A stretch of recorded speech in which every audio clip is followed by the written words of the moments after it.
Welcome, I am Daniel Terhune from Real Estate Advantage. Always remember, have a plan, go with Dan.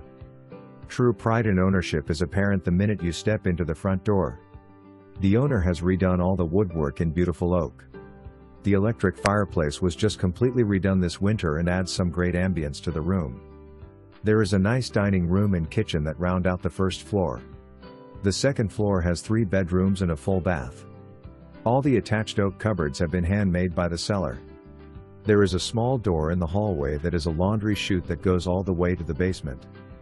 The attic, which is accessible up a stairway, has another finished room they are using as a bedroom and storage towards the back of the house.